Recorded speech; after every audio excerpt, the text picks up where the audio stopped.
美国 AI 研究员是怎么看中国 AI 模型发展的？2026年4月，一位在美国 AI 圈极具影响力的研究者专程来到中国，走进北京、杭州和上海的 AI 实验室。他密集拜访了阿里巴巴、月之暗面、智谱、清华、美团、小米、蚂蚁和零一万物等等团队。回到美国之后，他写了一篇文章，在美国科技界是引发了不小的讨论。那这位美国 AI 研究者就是 Nathan Lambert。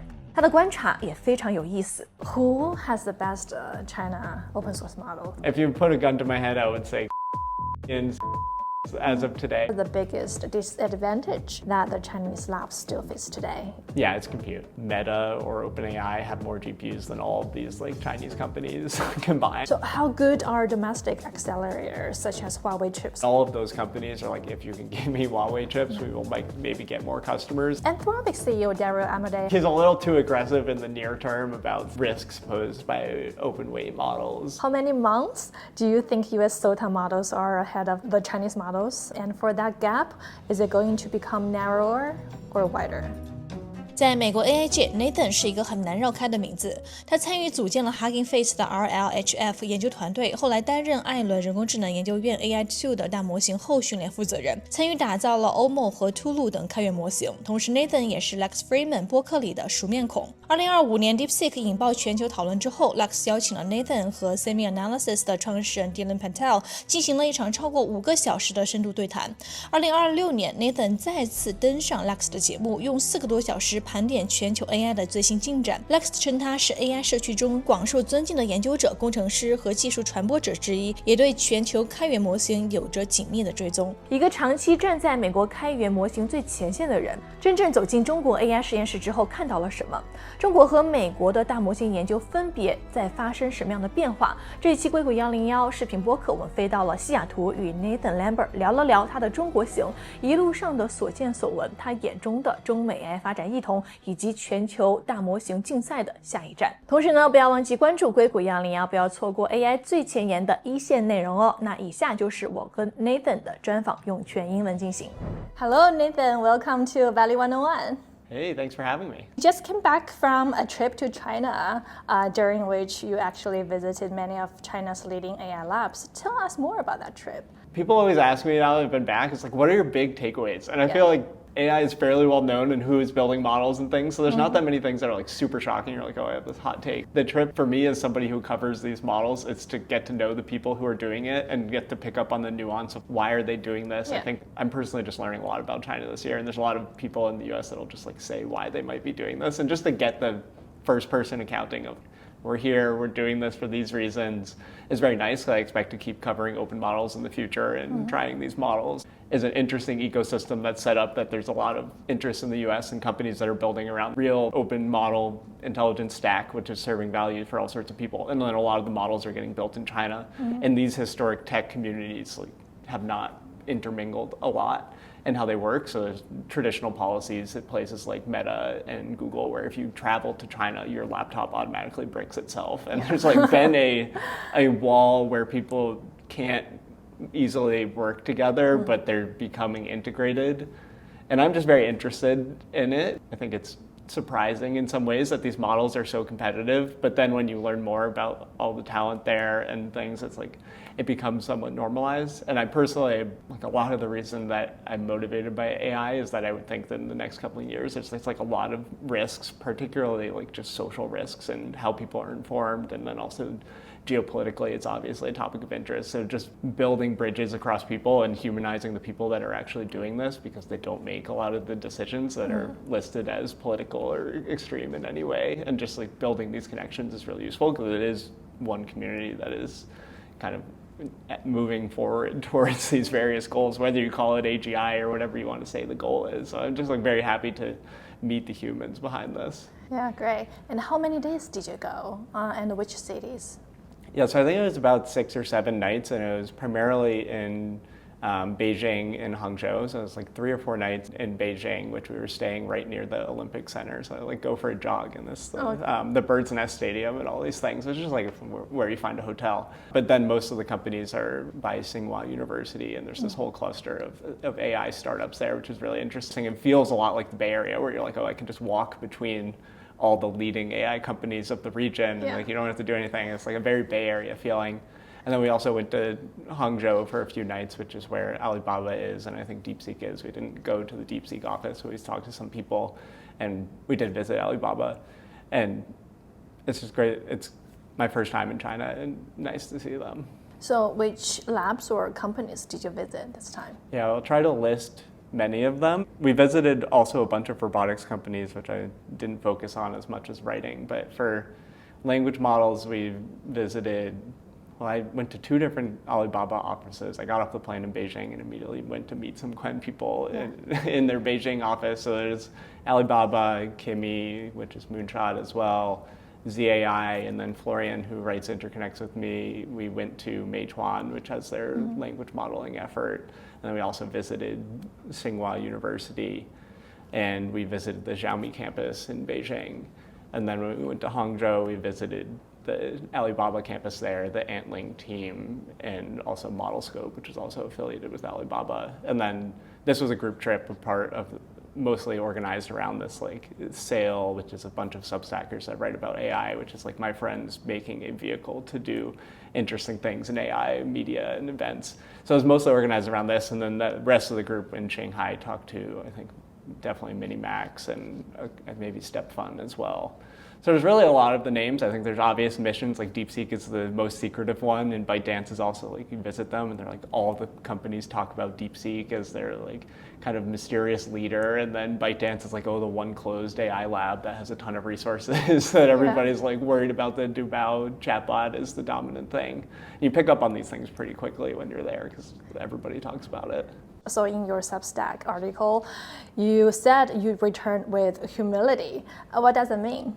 Yeah, so I feel like as an American scientist, I never really expected to have anything to say about the Chinese tech ecosystem or US-China interactions at a global level. I describe it as like I knew I didn't know a lot, and I left and I was like, I still have so much to see. It's like I saw these 2 cities in China, and I was on like a busy work trip and feeling like you get teleported around in a van. We went to some great dinners and we saw some cute neighborhoods in Beijing and some of the older buildings and stuff, but it's like I feel like I don't know so much about China, and to like truly have immediate instincts and intuitions about something, you kind of need some more closer to full stack knowledge and appreciation for like what would a person's instinct here be, like what would a Chinese researcher's instinct be, and it's like it would take a lifetime for me to fully understand that as an American. It's things like, how is the education system different? We went to like Tsinghua and they would talk about like they would acknowledge the reputation where it's like Chinese researchers haven't been as good at this like 0 to 1 style science, which is kind of an arbitrary term. It's like, what does that actually mean? But they would bring it up. And part of this is in like how people are trained and how the talent gets funneled through different layers from a much broader domestic network than in the US. It's like these are things that people would talk about, and actually seeing them is useful. This year I've read Breakneck and Apple in China as these 2 wonderful books on the US tech ecosystem's interactions with China. But that's still like a very limited view. So that's why I'm like, okay, I kind of expected this when I left, that I would be like, I don't really understand everything I left, but I still feel like I have more to learn. Were you meeting with the C-level, C-suite people, or the middle-level AI researcher or engineer-level people? Do you think those conversations actually helpful? Yeah, so we were targeting meeting with more researchers just to get a dialogue. We also targeted trying to get leadership, especially at startups. So it seems like mostly talking to researchers. We talked to some executives, say like Alibaba, or some of these people that we talk to are very well known within companies and interface directly with the founders. But I think that when you're going to do like a formal visit, it's a lot of showing respect to the people that are there. But at the end of the day, like the leaders are more media trained and sometimes will tell you less, and it kind of suppresses nuance to stay on the company line. Yeah. So I think it was some of both. The bigger companies, I think, were more like open to show some of their senior cloud people without giving too much away. I think some of the conversations were off the record. I don't know. It's not the best answer, but it's a mix. Yeah, especially with the comms people around. Yeah, right? like most of these have comms handlers in the room. Like some of the best conversations were, I announce that I'm here, I'm on WeChat, I message people, and then you like go get Bobo with a random researcher not on the corporate office, and you're just like, oh, what are you working on? Like, what are you doing? And then it's like, okay, there's not the veneer of like, I'm at the office, my manager is sitting next to me, the comms people are sitting next to me. So those are always more fun, but more rare on the trip. Yeah, definitely. So what kind of questions did you mostly ask them? There's a distribution, so I think that I was interested in to start with something that's probably pretty accessible to them, which is like, why are you releasing these models? Like, why do you build your model? Why don't you just use DeepSeek's model? Right. A lot of these companies are very practical, and it's like, we need AI to serve our users, and we want to own the full stack, and therefore we're going to build it. And they're much more daunted about building AI models being this like super expensive, impossible thing, where there's kind of an allure in the US of like being a frontier lab is like restricted to an elite few, but it's like all the companies. That's why it was like we wanted to go visit Meituan. It's one of our favorite like random Chinese tech companies to have big models. So we're like, just go see what they're doing. They're like, yeah, we need this to serve our agentic products. So we build the model. We need it for products. It doesn't matter if it's open. We'll release it as well and get some feedback. And they're very practical about this open science sort of idea. And this would lead into different things like, what are your current bottlenecks, which can obviously quickly be a dead end on compute, but a lot of them are like, Huawei chips are good for inference. We use Huawei for inference, but not really for training. So like a lot of people would say things like this. Also in our group, people would want to talk about like, what is the coming future of AI? So like, what do you view on how it's going to impact labor markets and economics? And like, do you feel like you have a responsibility as a scientist to understand, like think about these impacts? And that's where we saw in China that researchers are much less inclined to share a lot of views on this. Some of this is the corporate environment, but also I think it's just like the environment that's much more structured and what they're encouraged to talk about in their education, which is like, I build the thing, and there's much less of this like podcast ecosystem in China where there's researchers that are like rewarded for being visible and trying to sway the direction of the company. It's like a bit more practical minded, which I think I sometimes in my writing got overlapped with the humility, whereas like you can be a humble person, but also you could be in an environment where you're just not used to being asked certain questions. Cool. Let's talk about some of the companies you visited. In your opinion, how different were they from one another? Let's talk about Moonshot first, shall we? Yeah, so I think they do have pretty distinct feelings when you could go into them. I think Kimi was one where it's like, these people seem so close and they're just in it for kind of the thrill of building a cool thing, and they're building a business alongside building this cool thing, but they're also just like, we're going to build these models, we use them ourselves, and they seem very close in a way that's like, you just pick up intuitively when you like go to the office. You're like, okay, these people are really bonded and they're tight and they're just like spend their lives together building this. I describe Kimi as like the best vibes company of the one that we visited, which is just like, they seem like they're happy and they're going on their path, and it's not very corporate in a way where if you go to obviously Alibaba, it's like, this is a huge tech company, it's very corporate. The Ant Group, Ant Ling team has some of that because they're also a huge tech company. But even in some of the middle, it's like ZAI was very AGI forwards, and they were like had a lot of pride, but at least in the interactions we had, it wasn't as much of this like charm that Kimi and Moonshot have. And some of this might just be like random day to day, like I met these people for a few hours over lunch. You can't conclude a company's trajectory based off this, but it's also interesting because like people are expressive. I think you can learn things from that. There was a paper from Moonshot named Attention Residuals, with one of its authors being a 17-year-old high school student. You know about that one. I think that paper was reposted by Elon Musk on X, saying impressive work from Kimi. So this high school student got very famous in China now. So what does that tell you about the culture at Moonshot? It's like less of a Moonshot specific thing, but the talent there is very young. These companies are all on a push to have more of a Western media footprint, and a lot of these researchers are on X. And it's like, I knew a few of the people. I think that it's like people that do a mix of product and comms at the company. One is like Crystal, I think, at Kimi, and then Lou at ZAI. And it's like, I met Lou, I don't know if I'm pronouncing her name exactly right, but she's like 20 and she's still a student. She's like, hey, I'm like, wow, it's like, these people are so young. And then one of the Xiaomi researchers we met, Lai Li, he's like also a PhD student and like one of the lead researchers at Xiaomi. There are some people like this in the US, which are just extremely motivated to end up at a frontier lab, but it just seems like we're getting so many. When you meet one after another in China, these super young researchers deeply embedded in this labs, it felt like a bit of a structural, just like they absorb this talent much more quickly than other labs and are more open about it. it's wild. I mean, like I'm in my early 30s. I'm like, these people are so young. It's like I feel young in my life, and it's like, it's cool to see. But is it different here in the U.S.? I think so. I think it is younger. You don't see that like young talents here in U.S. labs. Yeah, so something that defines AI2 a bit, it's like secret sauce, is that like UW is behind you, and we have a lot of PhD students that have been like core to OMO and core to other major projects who are concurrent students. But that sort of open door is at least like less fluid at some of the other labs. Like I know a handful of PhD students that work at labs, but these are like the absolute best of the best in the US, where in China it feels like the intermingling of academia, especially at a place like Tsinghua, and these startups nearby is much more intentional and much higher overlap for the talent. Why does that matter? Students are young, they're hungry, they have nothing else going on. Like they have much less going on in their life. Like I'm getting married this year, thinking about family. Like I'm 30, I have other things. But students are like, this is the technology of my life. I'm just gonna work all the time and absorb all the context.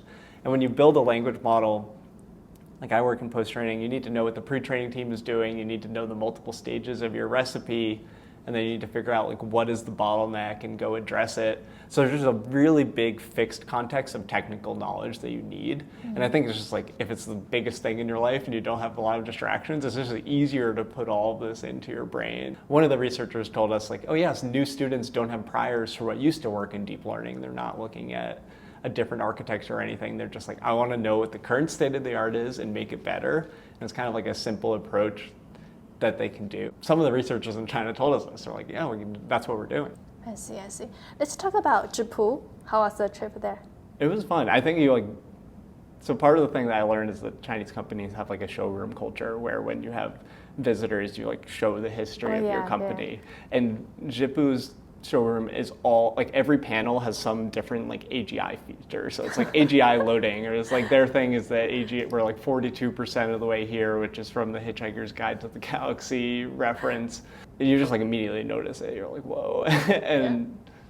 But at the other side, I felt like I didn't get to know them quite as much as the Kimi people, but they're very proud of their work and they're very successful. And I think it's some things of like being public and being randomly entity listed by the US. They're just like immediately vaulted to whoa, you're like a real big company status type of thing that Kimi hasn't quite hit that level of. But in my mind, they're so similar. It's like when I look at the models, they have different trade-offs, and it'll be interesting to see if that kind of diverges the cultures a bit more, if Kimi stays private longer and Zhipu is staying public. Being listed on the secondary market probably sometimes make a difference, just normally get more attention. Yeah, so Zhipu and Minimax are public now, and it's good because they can raise short term, but it's like, what if they need more capital to raise models? It's harder to do, like, you don't really do like a second public offering. It's kind of unclear. And right now the markets are really rewarding any AI company that's public, so there's so much demand to invest in it, but like that could turn. So like right now it's good. I don't know. I don't make those decisions, but you can make arguments both ways. Earlier this year, there was a surge of API requests on OpenRouter for Kimi as well as Zhipu during the OpenClaw sensation. Do you think that trend will continue? Yeah, we're seeing kind of multiple markets emerge. You have the Cloud Code and Codex, which is like the top end. I describe it as like knowledge work tools. But essentially there's going to be agents at price points for wherever they work. The thing that makes open models nice is that the price point is so low that the experimentation is much more doable. It's kind of a natural place where a lot of people will experiment on these models that are known to be strong and a step down in price while still having these established brands, which is where this whole DeepSeek, Zhipu, Kimi, Quen kind of circle lands. Personally, I think like OpenClaw itself is a bit of a fad, where the name, but the type of agent it represents will be sticking. So like right now, like Hermes agent is far more popular, but it's like even this will like come and go, and there will be another, but it's just like this type of agent that you can run it and it is not super expensive on these like hosted models on OpenRouter is interesting. OpenRouter itself is not a huge proportion of the actual inference market. So like in the US, like Fireworks and together are much bigger. They both started sharing some numbers on the amount of tokens they're doing every day. But Open Router is like more of like community oriented. So when you think about people that are following open models, it's like what's where they think. And that obviously has an advantage, and I think companies are very actively leaning into it because when their models surge on it, they use it. It's like good co-branding and it feeds into itself. And let's talk about your trip to Meituan and Xiaomi. Yeah, it's interesting because as we discussed, the story is very different. China is almost like Uber and Apple are developing their own open source models, but in the US, they are not. Why is this the case in China though? When you ask Meituan, if you like Meituan and Xiaomi's corporate position would be like, we're going to have agents that are used. You could think of it in Meituan, it's like an agent can do something for a user to figure out the ride to request or thing to order. Like it can do this. Yeah. And the first instinct in the US consumer would be, I'm just going to get an API key. Exactly. But in China, it's very much like, we can build this and it will be cheaper. Like we have compute, we have talent, why don't we just try to build this? And this isn't specific to Meituan, but there's a few companies that are like, we build these general models and that's not where like our use of them ends, but we can release the general model because more people will use it. And then what they do is they like fine tune this to make specialized agents and specialized models, which they use for their services internally. And Meituan's a good example where it's like those specialized models they don't release, but they hope to use them in their apps. And you can imagine this with Xiaomi where it's like, it can power features in the car, and I'm guessing that Xiaomi works like a Tesla or something where it communicates with the cloud and there's all these interfaces. And you don't really know what this is but AI is going to be intermingled with like all digital technologies. Yeah, I think Xiaomi is another good example of big corp is trying to do everything. It is doing like LLMs and robotics models, robotics hardwares. It is really like trying to do every single thing itself. Yeah, it's like Xiaomi's models are pretty new too. They released a like 7B, their original MIMO model in April to June of 2025, and then come December when they had their Flash V2 model, which was very popular. And then I think 2.5 was recently. It takes a long time for people to realize that these models are going to keep coming, and like it's definitely surprising to see a new lab come from scratch. And they hired, I don't remember her first name, but like Fuji from DeepSeek, and it's like Lo Fuli, Lo Fuli, and they seem on track to be like one of the best model builders from China. People in the US are mostly still at like DeepSeek, Quen, Kimi, and ZAI. Some know of Minimax, some probably don't. And it's like, it's such a big list, but I expect, having visited Xiaomi, like I expect them to continue. It's like very no nonsense. It makes sense for them to do this. They've done so many incredible things in the past. It's like building an AI model almost seems easier than building some of the cars and stuff that they have built. I think for Meituan, they also invested in Moonshot's latest fundraising, which indicates Meituan is betting big on AI. Chinese companies just tend to have this massive ecosystem. They love the super app. They love the ecosystem. They love to build everything from scratch themselves. Do you think that's the right approach to go during the AI era? It's worth to like try your hand at it. So I think AI, because it's so resource intensive, it by its nature will benefit very large companies and companies that can get onto this flywheel of like, we have a lot of resources, AI makes our products better, we get more returns on this, so we can keep investing, we'll win so much. I think in the US it's really obvious to see like Google is winning, OpenAI and Anthropic will be fine, like NVIDIA obviously, like all these companies that are in this feedback loop are going to be so good. And then it's interesting to see how this works in China. I think like Ant Group is along this way where they're building their models and they see how their platform spreads. Like right now it's spreading into health, and they talked about this a lot, and they will surely also use their models there. And it's like for them, I think this actually makes a lot of sense. But when you look at a Western observer, you're like, why is Antling a thing? But they don't realize the like broad service area that exists when you're using this Alipay thing. So it's like, I think for these companies with very large footprints, it actually does make sense. I worry that it suppresses some of this competition. So it's like, how did the smaller Kimis, Minimaxes, and ZAIs like fit into this ecosystem where such big apps exist? I think like, I forget which one of the companies, but they were telling us how they like built an agent to navigate one of ByteDance's apps, and then ByteDance banned them because they couldn't take the data. And it's like there's interfaces emerging between the small and the bigger companies, where the small companies are trying to find their niche. Definitely. And I feel like Meituan's in the middle, where I don't have a good grasp from my perspective, like how big of a tech company it is, and is it going to get swallowed by consolidation, or is the spend going to be too much on the language models? I don't really know, but I'm pretty bullish on AI as a business, so I feel like most of these companies that are early are going to be okay and they sell a lot of tokens, they sell intelligence, and there's going to be a lot of demand for it. You wrote that Chinese companies have a technology ownership mentality. Can you explain that a little bit? This goes to some of the like super app ideas, and they just see that they can build things and make it better, and if they succeed, they'll put more money into it and keep making it more efficient, and they'll tune it to their use cases.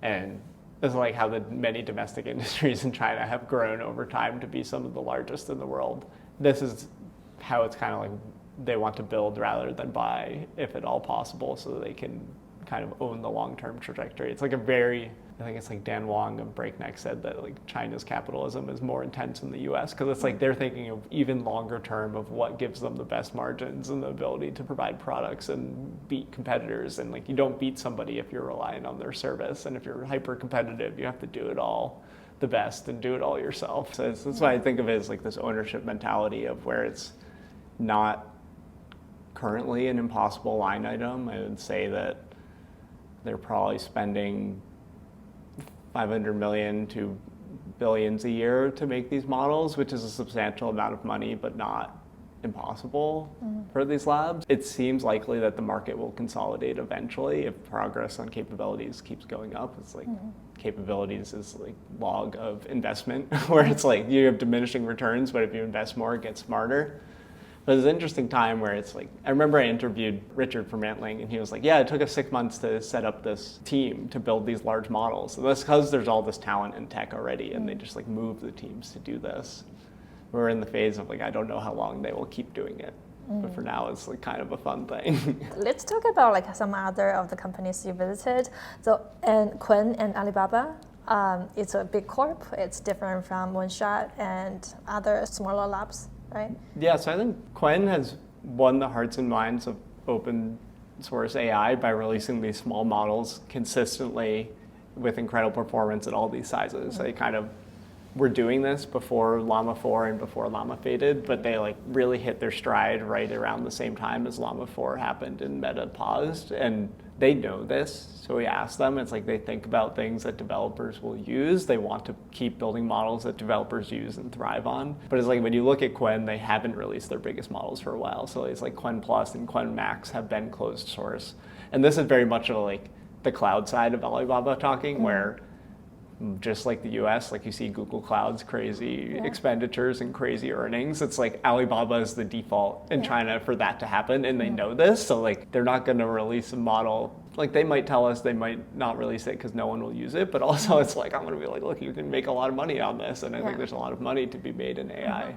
But I think the most interesting thing is hearing various people talk about them being intentional about these small models, and it's like not an accident. Maybe it was at the beginning, or like, oh, let's try to do this thing somebody else is doing. But they have a very refined recipe of these 1 to 10 to 30B models that are very popular, and that's intentional. And it's kind of nice to just like hear how they like they're like, yes, we do this. We understand it's a time sink, so it's hard to release models. It takes a lot of work in the ecosystem, and I think they felt that stress of like, we could build more models, but if we build a model, we have to support it. We have to go to VLM, we have to go to all these companies in the open ecosystem, and like the modeling team is still pretty small, and it's like they don't have a way to like outsource that work. It's somebody very close to building the model still does this. There's the two ends of caution, is like you can release too many models, and also like they haven't been releasing the biggest models because they want to monetize them in the cloud. Part of going into China for this trip, one of the other questions was like, is AI investment kind of like a SaaS, like this software as a service thing, or closer to a cloud spend? Because one of the, whether or not it's a trope or actually true, is that the views in the US is that China doesn't spend on these services, where it's like the Slack equivalent is much smaller, and people will maybe just like rebuild minimal software in-house or download something, and much less willing to pay this like per head, per seat monthly cost on software. But all these companies do run on the cloud. Like Alibaba has a large business, and like a lot of modern software you need via the cloud. I think that China will shift to be more of viewing that AI spend is like this cloud spend. It might not be as exorbitant as the spend in the US, but they'll view it as needed spend to make the technology that they want to make. So therefore it's like these clouds will exist.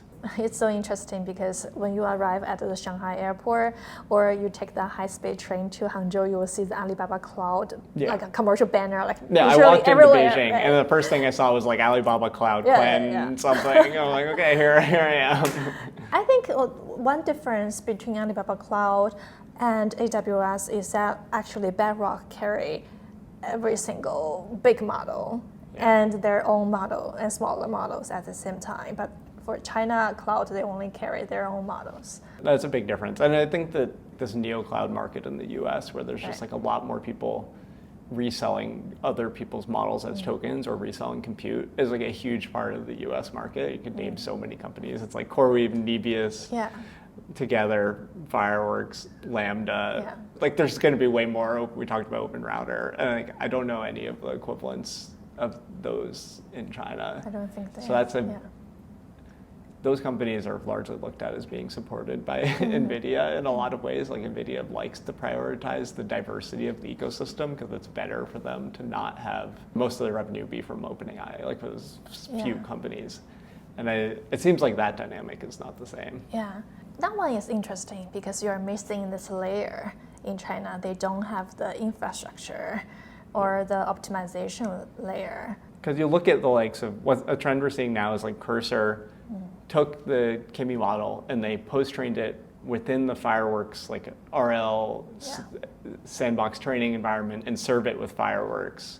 And like that's a really interesting multi-party collaboration to build a very strong model and product, which might have to be like more verticalized in China to get the same thing done. Probably like Chinese companies just want to have everything in-house. Yeah, it goes against the ownership and the integration, where it's like in order to support a company that operates in these middle layers, you have to be okay with like offloading a important thing, whether it's GPU hosting or inference, because you want to focus on something else. And that just seems like a more Western startup style of things than otherwise. I do think a lot of the model labs in China are going to be more willing to try different things than the bigger, older tech companies in China, because like Kimi knows Cursor trains their model. Like they will go talk to Cursor and stuff like this. And 01.ai, founded by Kai-Fu Lee, they now experienced a major transition to a total like 2B kind of business model. Where do you see the future for China's 2B market during the AI era? It goes back to if these relationships can kind of be formed. So I think a lot of them are wondering if they can use this global to business software market. I feel like it's so hard for me to make a bet domestically whether or not it'll win. I think that like, yes, you can take AI expertise and build it within another company and it'll be very valuable for the company that had less AI expertise, but it's like whether or not this willingness to, like you're losing ownership if you're relying on an external partner to do this. It's like the latest trend in the US is like forward deployed engineers. This is buzzword FDEs. And it's like OpenAI is hiring a ton and stuff like this where it's like gonna happen in the US, but it's like, is that gonna be a like viable thing where you can go through the front door of a company and actually get welcomed to them? It's very interesting. It's like they're gonna try this, and I think that like if it works, being the first one to retry it in the AI era is gonna obviously be so useful, but I'm like, I have no idea. Like I could flip a coin and I'll be like, it depends entirely on kind of this like Chinese culture of the business that I can't fully understand. Yeah, but whom did you meet with for so that? we met with Kai-Fu Lee Oh, directly. yeah. How was the conversation?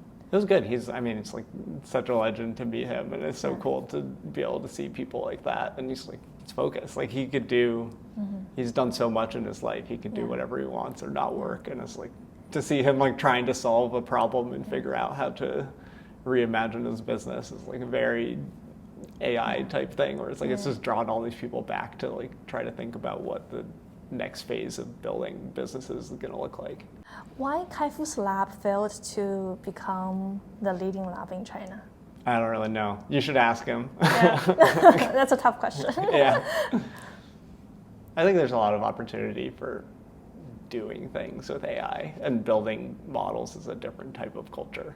The building models is very much like turning the crank and continuing to ratchet up the resource rungs. And I don't think it's just 0-1 AI that is like built a model and then stops. I think like in the US, like Databricks was building models and then they were like, no need for us to do this. Other people have got the bill. I don't know if they're on the record, but I think a lot of leadership at Databricks would tell you this. We're like, we're happy to not pay for building this model and we're going to do our business. And I think that's why I'm surprised that so many companies have kept ratchet or doing this like 1 trillion parameter MOE, which is way more expensive. Like 0-1 AI and Databricks got out at like small MOEs or small dense models. It's like way less investment. Yeah. So in some ways it might seem smart if you thought that you were not going to be competitive. It's better to stop earlier than later. Not everyone needs to have or to build the best model, right? Yeah. A cliched question. How many months do you think US SOTA models are ahead of the Chinese models? And for that gap, is it going to become narrower or wider? Why? So on traditional benchmarks, it's been like 6 to 9 months for a while. In real world use, especially early in reasoning models, it was very tight because it was a new paradigm. And it's like when you're in a new paradigm, the rewards to doing it are so steep. Both US and Chinese labs were climbing this really fast rate of improvement, and the Chinese labs released sooner. So you talk to somebody at a Chinese lab, they're like, our model's still in RL. It takes about a week to do this last RL run, and then we'll release it within like a day of it being done. Where the US labs have some process that normally takes weeks to get the model out. So if you think about it, if you're on like steep progress, you have 2 different lines, and it's like if China's behind, but you don't have this like no progress. Horizontal is when you're waiting to release it. So China releases it faster, so it kind of like converges the performance that users get. So at the end of the day, the performance gap is like the models that are available to people. And through this conversation, we've talked about a few things. Like some is like this knowledge work domain, which is all those US workers and things like this, which I think realistically the raw utility of the US frontier models are just like a bit more robust in a way that's been hard to measure. So it's hard to know on the benchmark numbers. I think the 6 to 9 months on like the benchmarks that are popular will become stable, but there's this like intangible unmeasurable where the US models will pull ahead. The best example is like this Claude Code and Codex revolution that started in December and January, where it's like it'll be very obvious if an open weight model enables this type of behavior because everybody in the world will be talking about it, which is like I can pay $1 a month instead of OpenAI's $200 a month. Like a lot of people are going to switch. And as of recording, that's say like 5 to 6 months. And I just like don't really expect that like really clear watershed this year, which will like shed some light on the gap and how like the way we're looking at the gap is like a bit narrow to how AI is used in a really broad set of use cases now. Why haven't we seen a really good Chinese coding model as of yet?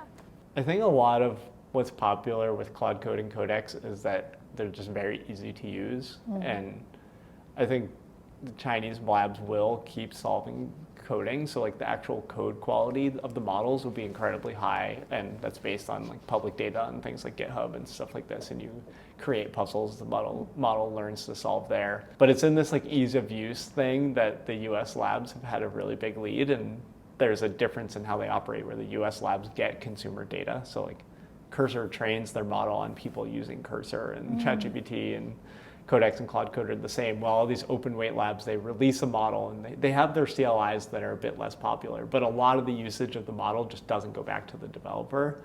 So some of it is a bet of like that real world data is really useful to kind of making the model more robust across general circumstances. And that's where the closed labs have a huge advantage. Cool. And I do have some open source model questions. Why are Chinese labs releasing so many strong open source models? It's a path to relevance. I think they know they're behind and they know they want to become more in the conversation. And if no one knows about you and you have an API, nobody thinks about your model.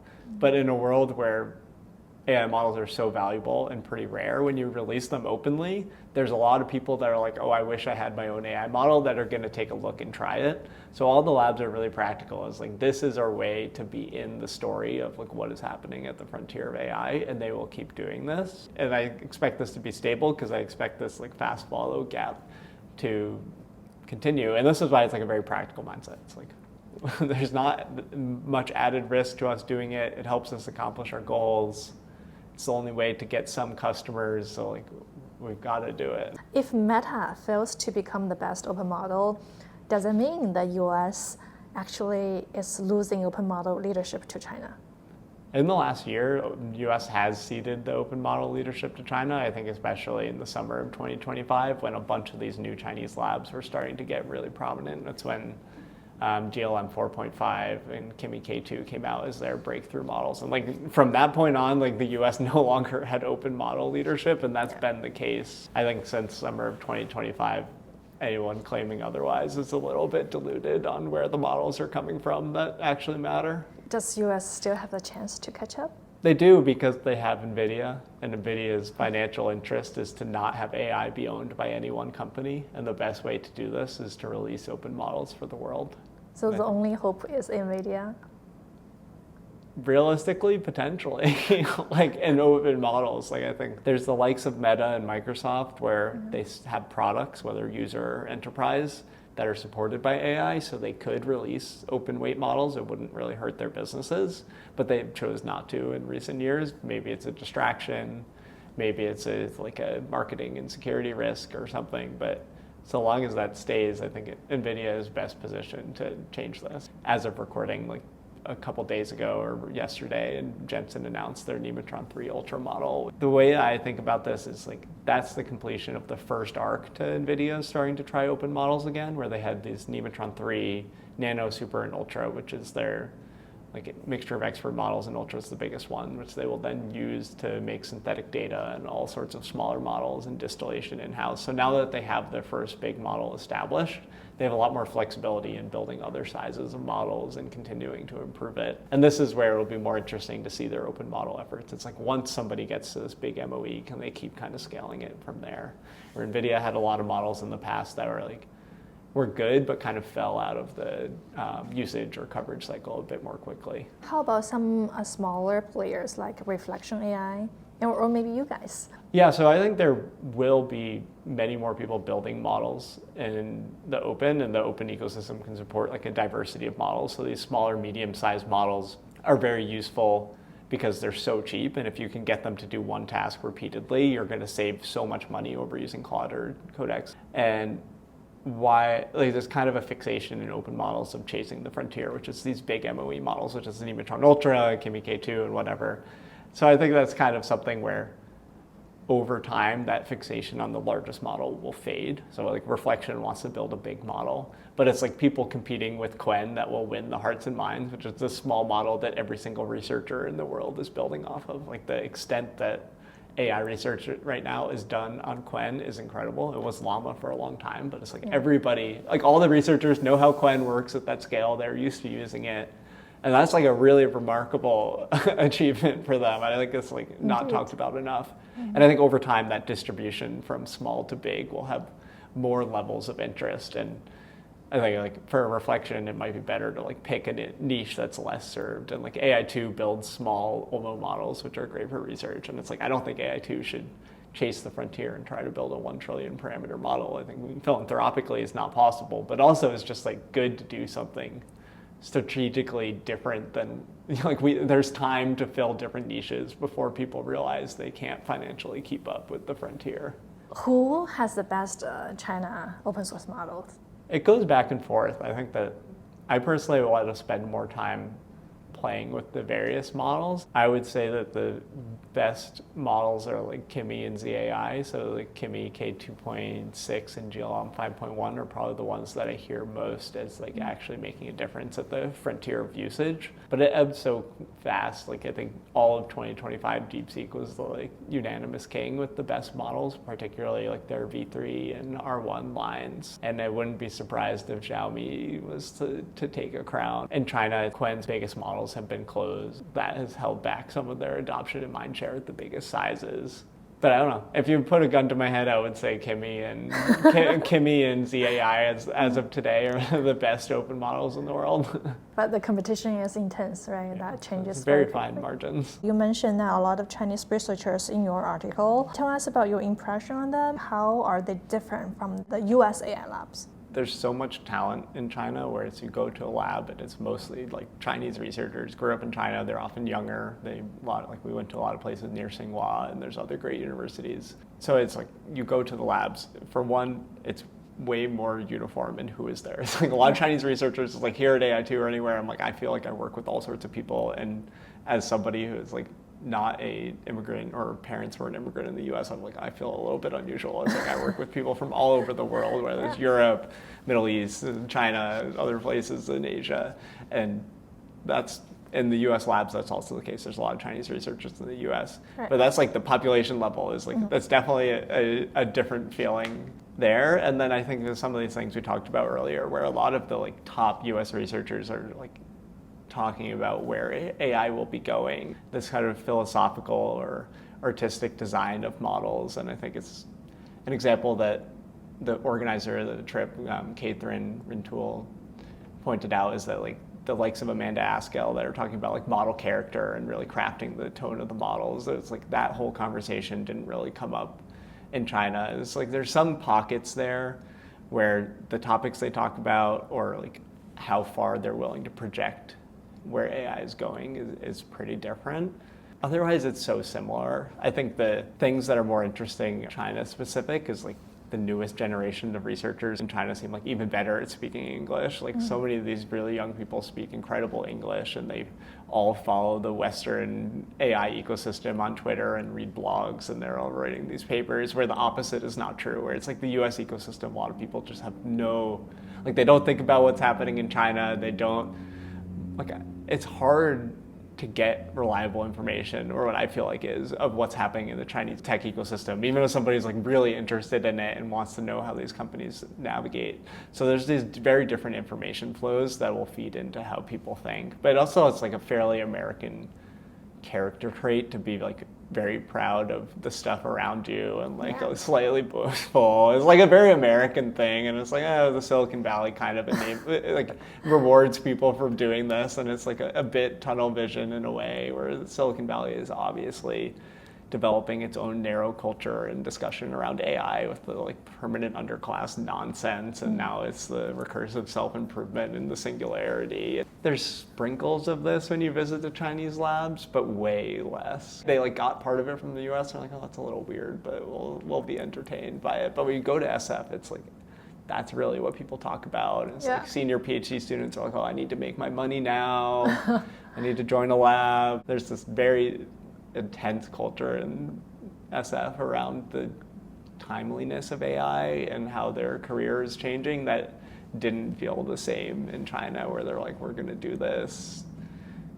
Maybe a bit more down to earth in that regard. It's like less anxious about things. But how do you view Chinese AI talent in the current wave? I mean, like if you even look at the leading frontier AI labs in the US, you will see a lot of Chinese researchers, right? Chinese American researchers working there after completing their PhDs. They might be immigrants, they might be second generation immigrants. What kind of roles are Chinese talents actually playing in the AI research today?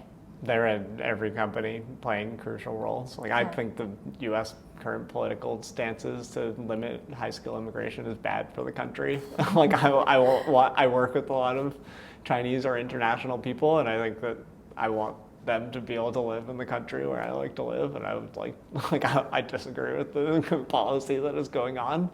And I think anyone that works in tech knows how crucial this talent is, and I think there's worries as, for example, there was recent news about exit bans on passports for some of the top executives at AI companies, and people in the US that are sensitive to how important this talent is and the rising geopolitical tension will worry, what if they call back the top researchers because the US companies will be severely hurt. That's the reality of it. I don't know if that call gets made at all in the near term. That is not remotely near the circles of people who listen to this podcast. That's not who makes that decision, but people talk about this stuff in the US as being major potential bottleneck on the tech industry's progress. It looks like you only need one person to lead the team, right? Then you have that model to be ready. Vision is hard. So an undersold thing about building language models is that so much of it is an org chart problem where you have talent and you want to make the model better. And the hard thing is organizing the talent and figuring out how to break down the big problems into little problems where a lot of talent can funnel into this one model. I don't know if I'm ready to state this like really strongly, but it could be the way that Chinese engineers are trained, that they are more suited to making these org charts where it's just they're just going to grind on their little thing and be happy that it contributes to the bigger model. I think there's a lot of uncertainty in this because how the frontier labs actually work is not that well documented, and it might just be more of chaos where it's just people running around trying to make the model all the time. It's not the best analogy, but it's definitely a org chart limited, or you have to get all these people into this one thing. Yeah. Are Chinese AI researchers more willing to drop old assumptions and just absorb the latest paradigm? If you look at MOE, RL agents, coding models, and tool use, for example, MOE wasn't invented by DeepSeek, but the company optimized the technology in an extremely effective way. I think this is something that's more of just with new and youthful, motivated researchers. There's a very grim saying that's science advances one funeral at a time, which is the most bleak way of saying it. But this is just that new people are much more willing to accept the newest things, and they have no reason to defend their old ideas because they have no established track record, and they want to dive in and take these things.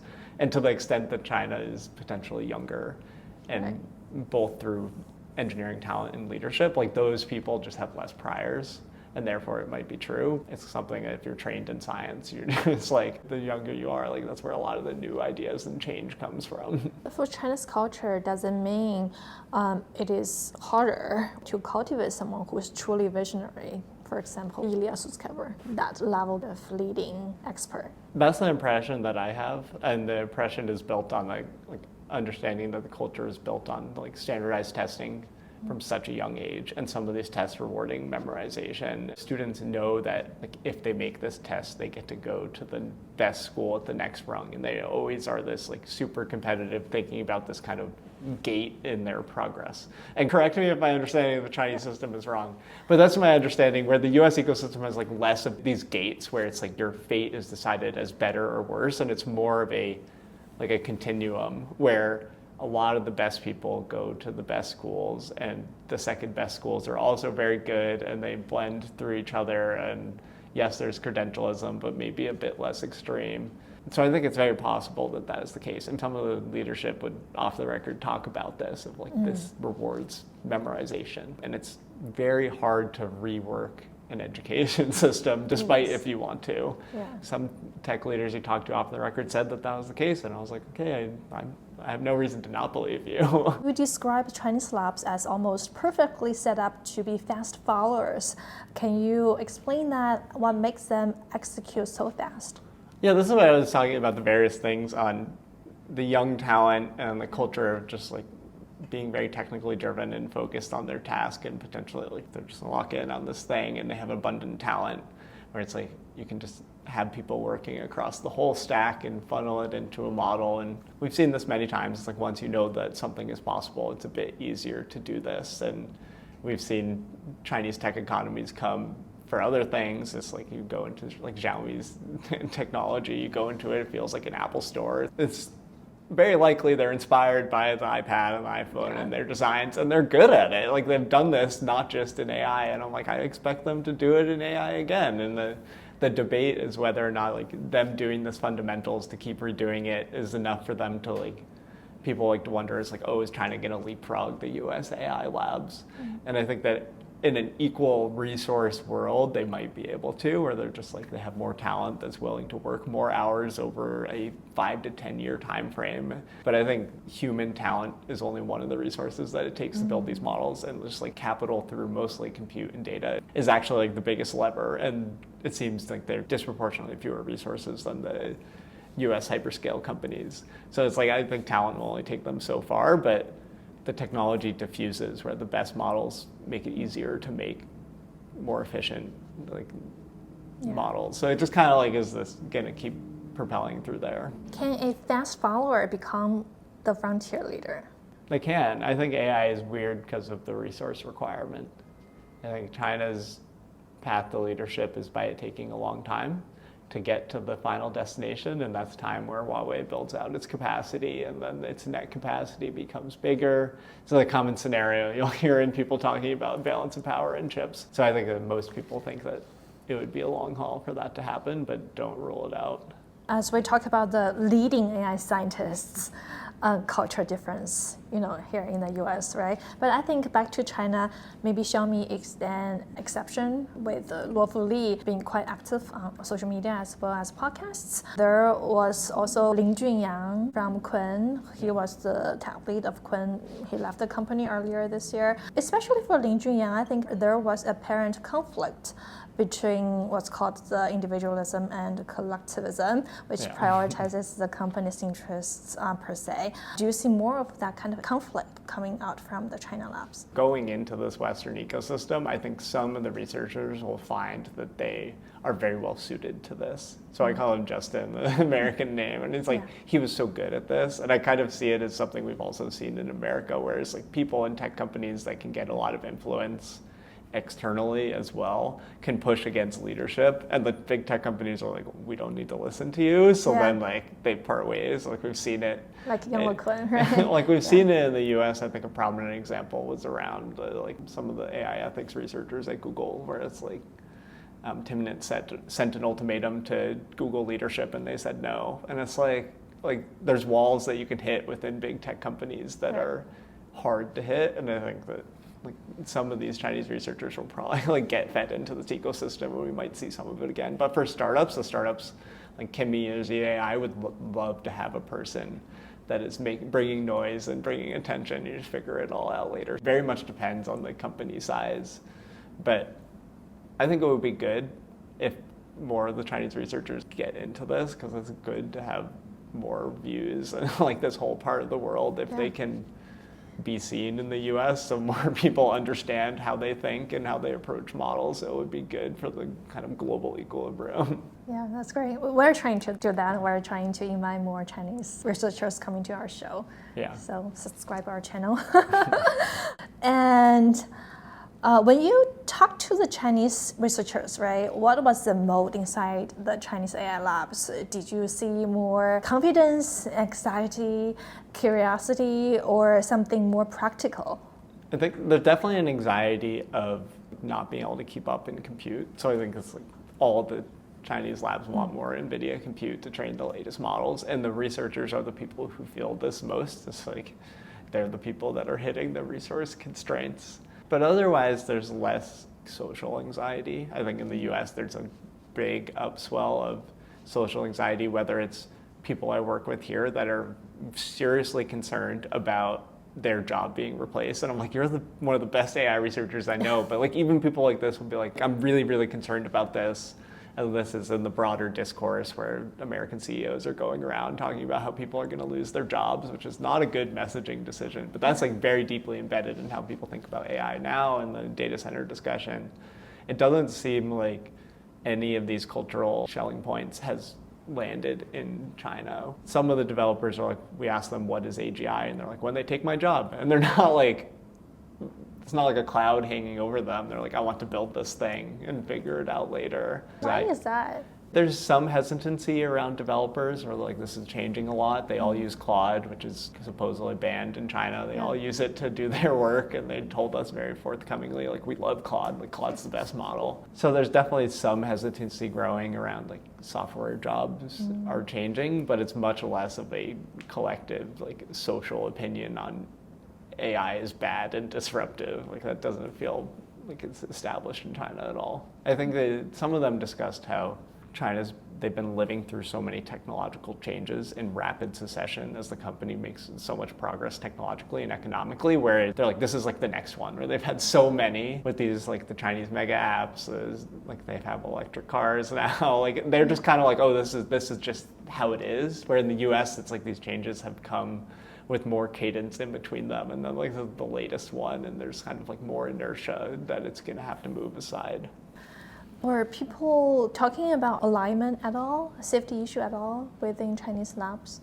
The word that's used more is security, where the companies definitely care about this, but it was much less front of mind. It was like, if we're releasing model weights, we want to make sure that it's not enabling any gigantic new risk. And we would poke at like, what about multimodal models? And we're like, yeah, some of these things have moved to be risks a bit faster, but it's much less of this big text LLM agent that we're releasing is a major risk, and therefore we need to like not release it. They would say reasonable things about this, but it was not like, in the US it can almost sound like ideological and like deep-rooted concern that like AI, like the next AI is going to be the one that is of a lot of concern. So I think it's measured, but not very front of mind. Yeah, probably like Chinese are just being more practical. I felt like it was reasonable. I was like, it's kind of my stance. It's like, I support open models, but I'm not an absolutist. It's like, I don't think every model should necessarily be open. Claude Mythos is a bit of a like marketing stunt, but also it's like an incredible breakthrough model. It would not be good if that was just uploaded to Hugging Face the first day that they had it. Like it takes time for technology to diffuse, and access diffusing over time for transformative things is reasonable, and the equilibrium we're in right now where the closed models are ahead and open models follow, it like seems like a good way to get technology into the world. And I think that a lot of these companies would feel similarly. Which parts do you think Chinese labs are genuinely ahead of the US labs today, and which parts are they not ahead but moving faster than Americans expect? So a lot of people say the Chinese labs are building more efficient models, and I think that's kind of overblown because the US labs are serving way more tokens at inference, so they're way more incentivized to, like, the financial gain to make Claude or ChatGPT 1% more effective is like billions of dollars. So I think they have like more reasons to be efficient. But I think the Chinese labs, by doing it longer, have a bit better understanding of like how people are using their open models. And we talked to people at Alibaba, and they're very intentional about this. But also now the likes of Kimi and ZAI and all of these others with these established MOEs that have multiple cycles, they're following how people are using their models, and this expertise is very transient. Like, I try to figure out like how are people using Olmo, and it's like a mess. It's like, it's really hard to get the direct information, but is what makes their model successful or not. Obviously there's benchmarks, but then it's like, why did Cursor choose the Kimi model? Kimi's gonna think about that really deeply, or ask them, and this is like very valuable expertise at the frontier of AI that's hard to get. So they like know what makes a bit better open model or not, and you only get this from releasing models a lot. So I think like NVIDIA is building momentum on releasing models, and they'll start to get more of this feedback. And then there's reflection in the US that's like, we'll release a model when it's ready, but they're gonna get none of this feedback of people actually use the model, and yes, this benchmark is good, but this very related thing doesn't work, why? And I think that's like the intangible knowledge of how the open ecosystem works is consolidating there right now. Let's move to the opposite case. What are the biggest disadvantage that the Chinese labs still face today? Is it still GPU? Yeah, it's compute. There's likely incorrect estimates, but you could say something like Meta or OpenAI have more GPUs than all of these like Chinese companies combined, and they very well likely do. And I've heard rumors that say like an OpenAI researcher can get like 5,000 GPUs for themselves. And this is like, would be a major proportion of a Chinese open model lab's research budget. So I think their aperture for risk and amount of dynamic things they can do algorithmically is much more narrow. And I think they see like just optimizing the current path of the models is much more of a necessity because they know they can keep making this better. But it's a less dynamic ecosystem. One of the Chinese labs told us like their latest pre-training run took like 6 months, and this is a model that's out on Hugging Face. And it's like, if that run didn't work, like that whole line of models just like wouldn't exist. And that is a very precarious position to be for the company. And I think that they're exceeding most people's expectations with the amount of compute that they have, but that is the limiting factor. And yes, the Chinese labs are desperate for more NVIDIA GPU chips. How much does compute scarcity change their model strategy? The biggest thing is that every model, you essentially design it based on how you expect it to be used downstream, and then what the shape of your training clusters is. So like the training cluster will configure how efficient it is to train a different size of model, and then you also know you need to serve it. So based on probably having smaller clusters, which is going to change how they do make these types of decisions, or maybe they can change their base model architecture less frequently because pre-training runs take longer. And I do think that we're going to see for some of these smaller labs, I think Alibaba and ByteDance with the resources they have is a bit different, but like Minimax, Moonshot, et cetera, like most expectations are Claude and GPTs are at this like 3 to 6 trillion parameter range. And I think it'll be a lot harder for them to scale up unless they're getting these like latest NVL 72 racks and Blackwell chips and things like this. So essentially there's ceilings to these, but it's a multi-optimization problem, whether it's like what's your training cluster, what's your inference stack. They might want it to work on Huawei inference now. Right. And like who are your users? So they do all of these things, and we see the output as a model on Hugging Face of like 600 billion to a trillion parameters. It's hard to map, but it's one of the most interesting decisions in a lab, and most people won't tell you. Yeah. So does compute scarcity force better efficiency, or does it ultimately cap the frontier? It does, but it's more of like you're changing how you work. Like everybody wants compute efficiency because if you have a more efficient research, if you make your experimental unit half the price, you run twice as many experiments. So there's like a lot of very basic math where every AI researcher wants this. It's hard to say that the Chinese labs would necessarily be better at it. It's like maybe because they have less inference compute, they train a model that's more efficient at inference, and that has a different trade-off. I think DeepSeek's famous for these like memory-saving innovations, like some of which are used everywhere now. But it like might just be overkill when you compare. Like a US lab might look at that and be like, it would give us a small gain, but it's not worth the effort or something. Yeah. So how good are domestic accelerators such as Huawei chips in practice? I heard many people saying it's ready for inference, but not for training. That's mostly the consensus. We would go to some more random companies, so not like core LLM, and they're like, yeah, we have to have Huawei, we don't use it. But most of the LLM language model companies we talk to are established enough where it's like they all have services that people are signing up for. ZAI serves trillions of tokens a day on their API. And all of those companies are like, if you can give me Huawei chips, we will maybe get more customers, and they are figuring out how to use them for inference. But on training, it's only like very small models that could be trained on Huawei, and I personally expect that to be the status quo for a while. That's why researchers focused on training are like, I would like more NVIDIA chips. Yeah. A while is how long? I mean, ask a semiconductor expert, but I would expect order of years where it's like still NVIDIA is so far ahead. Because NVIDIA is channeling the global supply chain into making the top end products versus necessity is the mother of invention at Huawei. And it's like, how far did they get? I don't know. How do you see the recent debate between Jensen and Darkesh? For people who are not very familiar with the context, Jensen argued against the strict limits on Chinese access to NVIDIA GPUs, saying that China already has the energy, infrastructure, chip production capabilities, and AI talent to develop advanced models. Independently, he said that restricting sales only cuts NVIDIA off from a massive market while failing to stop China's technology process. While Darkesh was holding the China threat theory, and of course Jensen is biased because he wants to sell more chips in China, right? But whom do you think is right? I think realistically I'm in the middle and more on Darkesh's side. It ends up being a geopolitical discussion, which is like, do you think AI is a technology that is going to be used for this? And it's like, I would rather see what is traditional American values of like freedom of expression and all these things spread into the world. And I think that giving AI chips to China does pose some level of risk in this capacity to like on the balance of power. As an American, that's how I've fallen on this.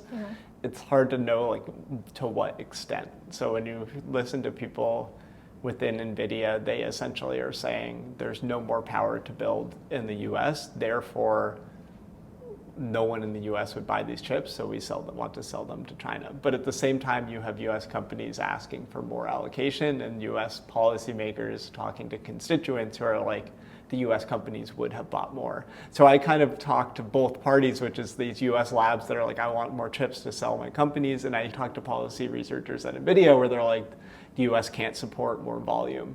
So it's so hard to get the ground truth information of like, how much would the US buy and what is the diverted to this Chinese market. This is why I end up with big error bars because I don't know who exactly what the equilibrium is, and therefore there's some chips that NVIDIA definitely wouldn't sell in the US, and we should tell them China and support NVIDIA's AI leadership. So I don't know. The question I'm more curious is that will the ban encourage better AI chips in China, which Definitely. is Huawei chips, right? So it's definitely the case. We talked earlier about this software as a service versus cloud, and I think AI is going in the cloud direction. And this is going to support all sorts of new companies in China that need this cloud in order to build their viable products. And there's going to be this growing inference demand. We talked about open cloud, we talked about cloud code. The inference demand is there. I think China is earlier on the adoption. So you talk to developers in China and they're like, I use Claude. This is getting routed to what is Western capacity. And it's as China unlocks more domestic AI inference capacity in these use cases, this demand will all funnel into how many chips can Huawei make. So this is coming in months, not years. There will be new apps like Claude Code that are so enabling in China that people have crazy demand for them. So I see this happening, and this capacity, Jensen is somewhat right, where it's that is what's going to drive the local AI stack to be developed. The local labs have Huawei chips that they're designing inference for. In some ways it's happening, and it's just a ratio of how much and to what extent is okay for people. So the bottleneck is really on the production capacity for Huawei, right? Yeah, and the ecosystem for how easy it is to actually run a model on these chips, so which is the CUDA level. So I think I'm very bullish on AI demand continuing to increase. So therefore demand creates this need. Anthropic CEO Daryl Amodei has consistently positioned himself as one of the most vocal tech leaders warning about the national security and geopolitical threats posed by Chinese AI development. How do you see his approach? I think it's a little too aggressive. I think that some of Anthropic media is pretty careful about separating the concerns from Chinese government and Chinese individual scientists, but it's a little he's a little too aggressive in the near term about risks posed by open weight models and so on. So I think it could be a little off-putting to people to hear him kind of be the tip of the spear in that regards. And you mentioned that the China's weakness in the AI data industry is more important than people realized. Can you elaborate more on that? One of the most surprising things is that the data industry is much less developed in China. So when we flew, this whole environment's craze, so to say, where companies like Anthropic and OpenAI are saying that they have billions of dollars of data budget to buy environments from external vendors. We asked the companies and they're like, no, we don't really have this. We build some in-house. People would point to the likes of ByteDance and Alibaba being bigger and being able to build internal data teams. But there's very little talk of you go and buy some data from an external vendor, which is so normal in the US. The Frontier Lab playbook, if you take it a little cynically in training the models, it's the model is bad at something, then you go to try to buy some data for it and you see if the data makes the eval go up. And that's kind of a cynical take on US Frontier Labs is the boring stuff that they do. They do much more exciting things, but that dynamic doesn't seem to exist in China. That looks like the biggest difference. It's obviously OpenAI researchers have more compute than Chinese researchers, and then therefore these Chinese startups, the people work on different problems and maybe it looks like more efficient solutions and so on. But the data one was the only one that was okay, this didn't necessarily need to be different and felt very different. How people currently view US frontier models is that they're going into this knowledge work tool. So as a nominal knowledge worker, I use Claude Code and Codex to now mediate the vast majority of my work. And people see this happening for healthcare, law, consulting, finance. And the US models are all going to push into this capacity. And a lot of the training data for this comes through these data company networks where they're giving money to professionals to create this training data. Yeah, there's a whole market of Scale AI, Merker, Surge, Turing. There's a whole plethora of companies here, and the market is pushing them away from offshored preference data for RLHF into this very high skill labor industry. And this is a huge, it's measured in billions of dollars of how much people are paying for this across each model lab. And they do this because it serves value and makes the models better at these agentic tasks. And I think it's a question of like, do the Chinese labs unlock this domestic market for their own agents and people using their models for this, because that demand is what will let them buy this data that's very expensive, versus if the Chinese AI researchers and then knowledge workers are like, I'm using Claude. Like Claude has all the more reason to keep doing this in the US, and that's all for the US data industry. So like I talk to my friends that do post-training at labs, and like these data companies are like really important to getting this like incremental performance bump on all of these domains. And if it doesn't exist in China, I'm like, you're gonna have to be very creative to make, like an AI researcher is then gonna be making up an environment in data of say like a finance problem of like making an Excel spreadsheet. And I just don't think this is a task that an AI researcher is naturally suited to do. It's like a different world than they live in. I have a few more questions about Chinese demand and business model. You know, like during the mobile internet era, Chinese companies are so good at launching new apps, applications. You know, people would say companies like Meituan, WeChat, and Alibaba totally changed our daily lives. And assumption is that China will move faster this time as well on AI applications once the models are ready.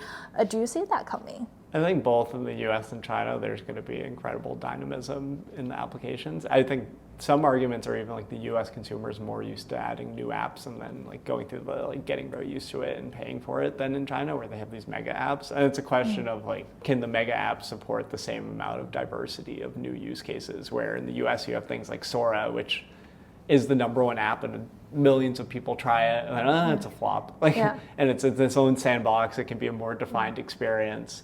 So I would almost say in the software side, the US is more set up for like this dynamic trial of new apps. Were Chinese labs worried about monetization at all? Not super vocally, but we also didn't ask. I also don't think that many of the like frontier AI labs are that obsessed with monetization. OpenAI and Anthropic want to IPO, but most people building AI models are just like, I want to build the best model, and if you assume the model is going to get better, like they're so useful, the funding won't be a problem. Depends on whom you ask, right? If you ask a product manager, probably they're concerned about or the leadership that's trying to support buying more compute. Should US labs visit China labs more often? I think we'll see some US, especially small and medium players that are trying to build economic value around open models, whether it's a fine-tuning API or specialized deployments or so on, want to build relationships with Chinese labs because the Chinese labs are so open to sharing their technology and expertise. After traveling to China, we've seen, like I've gotten inbound from a lot of companies. They're like, how do you get access to all these labs? We would go visit. And this is you could look up a known either infra or training company in the US that works on top of open models, where if this evolves, it'll be kind of a new era of these new companies learning to work with each other across borders. I would expect more US companies to go to China because it's much easier in the visa situation right now. So I traveled on the visa-free transit where you enter and exit through different countries. And that's super easy to do. You pretty much just show up. Whereas like a Chinese researcher or engineer traveling to the US, you have to wait for the visa games. So I expect more US medium-sized startups that are interested in open models to go to China, which is probably going to happen in the coming weeks to months. Like this stuff happens fast. The summer of 2026. That's good to know. You've been a frequent guest on the podcast show with Lex Friedman. He was in China recently. I think one of his videos catching a truck ride really going viral on Chinese internet. Do you and Lex actually talk privately about your China trip or his interest in visiting China? We haven't done a postmortem of like, what do you think of China? I think both of us are just interested in seeing this large swath of humanity that influences tech that we live with so much, and seeing it firsthand, because that's the best way to understand things. And I mean, Lex has done more world traveling than I have. He's done a lot of other world traveling to begin with, so I would guess, I mean, I can't speak for him, but I would guess that it's similar in some of the motivations. Yeah, great. And can you give us some predictions? 12 months from now, what are we going to see in the China labs, and what are we going to see in the US labs? One of the defining things I would expect is that there's going to be some sort of new agentic product that is going to be what everybody is talking about. I think Claude Code and Codex will still be around, but I think there will be others, whether it's from Google or somebody else that built a new app. Like, I think we're so early in the story of complex kind of agentic workflows across your work, so that'll be a new thing. The unpredictable things are, do the models just keep getting better as they are, or do we have a lucky breakthrough on something like continual learning? I would guess that it's more like you see the revenue of big and small AI labs alike continue to grow. OpenAI, Anthropic are public and okay. Yeah. But more interesting is this medium-sized companies, Together, Fireworks, Base 10, and also some of these Chinese labs like Kimi, ZAI, Minimax, where they sell a mix of tokens and models and aren't as giant. They're also going to be doing pretty well in terms of selling intelligence because there's just so much demand for this. I would expect the accepted gap between the frontier models in the US and China to have widened. So like if people were saying 3 months, they'll say 6 to 9 months, or they'll say a year. But it won't look like the Chinese labs have consolidated and given up. So like we will probably have a DeepSeek V5, we'll have Kimi K3, we'll have GLM 6, and all of these things.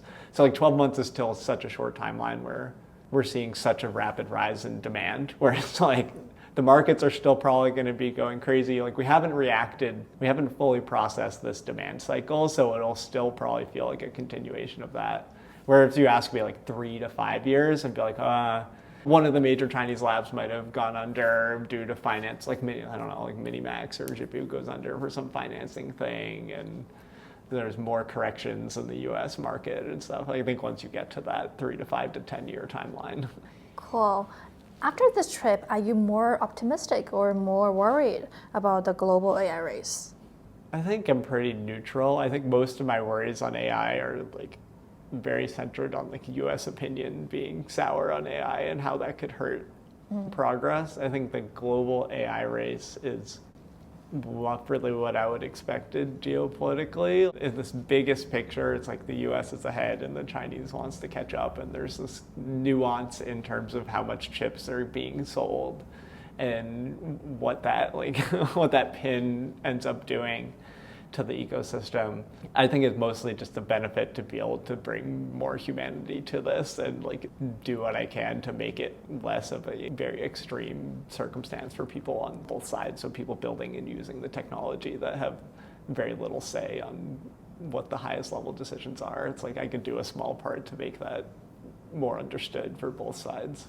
All right, thanks so much, Nathan. I think all those are my questions. Anything else you want to add? Any question I didn't ask? No, thanks for having me. I'll hopefully sometime soon go for a second trip to China. There's plenty more to see.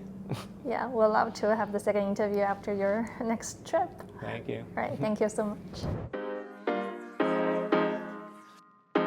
Yeah, tell us about what you guys do. So AI2 does all sorts of kind of open source AI research and development. I think it's historically been fairly academic, and over time it's been moving more into this artifact defined development where you're building models and code bases and data sets that the rest of the community can build on.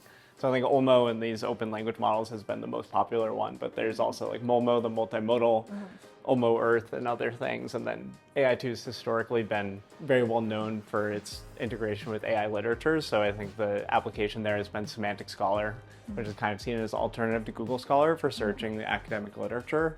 And this team has evolved into building AI agents for science. So it's this Asta brand where they're building tools to assist people in building and understanding the scientific literature.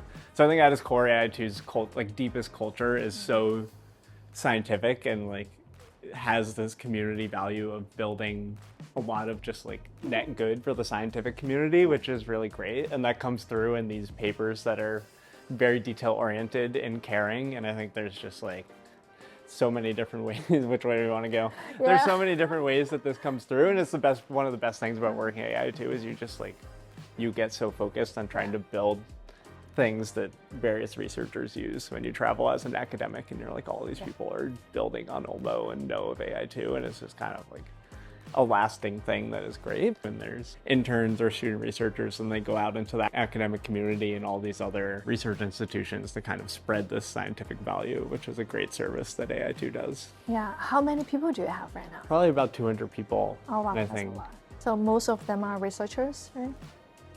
I would guess probably half of the talent is technical engineering on like the traditional AI research, and then there's engineering teams that help support our clusters and some of our products. How is like a NGO lab different from other labs in Silicon Valley? So AI2 is a full nonprofit, which means most of its money comes from philanthropies. So the Allen is on the door, which is from Paul Allen, one of the co-founders of Microsoft, and then also has large grants from, for example, from the NSF.